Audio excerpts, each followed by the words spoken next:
श्री हर के चरणों में नमन। स्वागत है आपका अपने चैनल श्री ग्रंथ ज्ञान पर। तो आज हम माघ मास महात्मा अध्याय 11 का श्रवण करेंगे। जब विकुंडल यमदूत से प्रश्न करता है तब यमदूत उनके प्रश्नों का उत्तर देते हुए कहते हैं कि हे वैश्य, मनुष्य को सदैव शालिग्राम की शिला में तथा वज्र या कीट गोमती चक्र में भगवान वासुदेव का पूजन करना चाहिए, क्योंकि सब पापों का नाश करने वाले, सब पुण्यों को देने वाले तथा मुक्ति प्रदान करने वाले भगवान विष्णु का इसमें निवास होता है। जो मनुष्य शालिग्राम की शिला या हरि चक्र में पूजन करता है वह अनेक मंत्रों का फल प्राप्त कर लेता है। जो फल देवताओं को निर्गुण ब्रह्मा की उपासना में मिलता है, वही फल मनुष्य को भगवान शालिग्राम का पूजन करने से यमलोक को नहीं देखना पड़ता। भगवान को लक्ष्मी जी के पास अथवा वैकुंठ में इतना आनंद नहीं आता जितना शालिग्राम की शिला या चक्र में निवास करने में आता है। स्वर्ण कमल युक्त करोड़ों शिवलिंग के पूजन से इतना फल नहीं मिलता जितना एक दिन शालिग्राम के पूजन से मिलता है। भक्ति पूर्वक शालिग्राम का पूजन करने से विष्णु लोक में वास करके मनुष्य चक्रवर्ती होता है। काम, क्रोध, लोभ, मोह, अहंकार से युक्त होकर भी मनुष्य शालिग्राम का पूजन करने से वैकुंठ में प्रवेश करता है। जो सदैव शालिग्राम का पूजन करते हैं वह प्रलय काल तक स्वर्ग में वास करते हैं। जो दीक्षा, नियम और मंत्रों से चक्र में बलि देता है वह निश्चय करके विष्णु लोक को प्राप्त होता है। जो शालिग्राम के जल से अपने शरीर का अभिषेक करता है वह मानो संपूर्ण तीर्थों में स्नान करता है। गंगा, रेवा, गोदावरी सबका जल शालिग्राम में वास करता है। जो मनुष्य शालिग्राम की शिला के सम्मुख अपने पिता का श्राद्ध करता है उसके पितर कई कल्प तक स्वर्ग में वास करते हैं। जो लोग नित्य शालिग्राम की शिला का जल पीते हैं उनके हजारों बार पंचगव्य पीने से क्या प्रयोजन। यदि शालिग्राम की शिला का जल पिया जाए तो सहस्त्रों तीर्थ करने से क्या लाभ। जहाँ पर शालिग्राम है वह स्थान तीर्थ स्थान के समान ही है।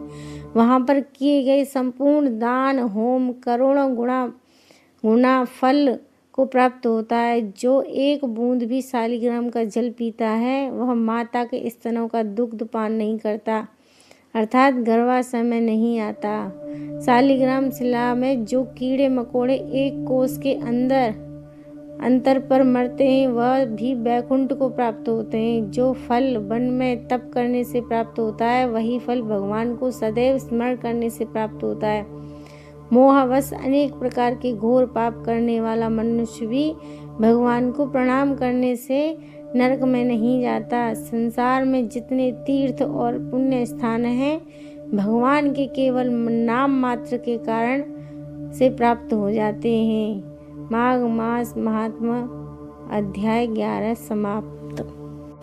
माघ मास के 11वें अध्याय में मुख्य रूप से शालिग्राम शिला के पूजन और उसके महात्म्य का वर्णन किया गया है, जिसमें बताया गया है कि शालिग्राम के पूजन से वह फल मिलता है जो करोड़ों शिवलिंग या अन्य तपस्याओं से भी नहीं मिलता।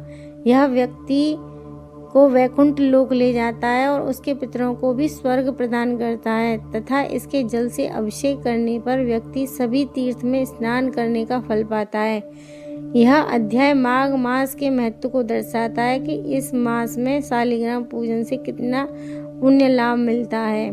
शालिग्राम पूजन का महत्व। जो व्यक्ति शालिग्राम की शिला या चक्र में पूजन करता है उसे निर्गुण ब्रह्मा की उपासना या करोड़ों शिवलिंग पूजन का फल मिलता है।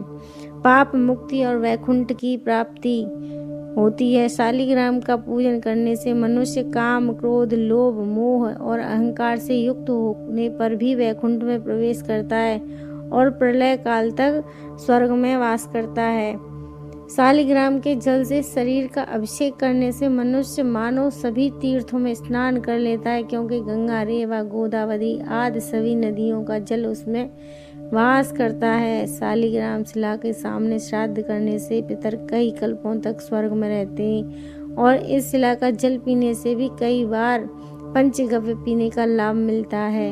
यह अध्याय ब्रह्मा जी और राजा त्रिशंकु के प्रसंग से जुड़ा है, जहाँ यज्ञ और देवताओं के माध्यम से मोक्ष प्राप्ति की चर्चा है और माघ मास के स्नान का महत्व बताया गया है। संक्षेप में अगर हम इस अध्याय की बात करें कि माघ मास में शालिग्राम की पूजा कितनी श्रेष्ठ है और यह कैसे व्यक्ति को पापों से मुक्त कर विष्णु लोक तक पहुंचा सकती है, इसमें यह बताया गया है। इससे आगे का अध्याय सुनेंगे हम अगली वीडियो में। तब तक के लिए हरे कृष्ण।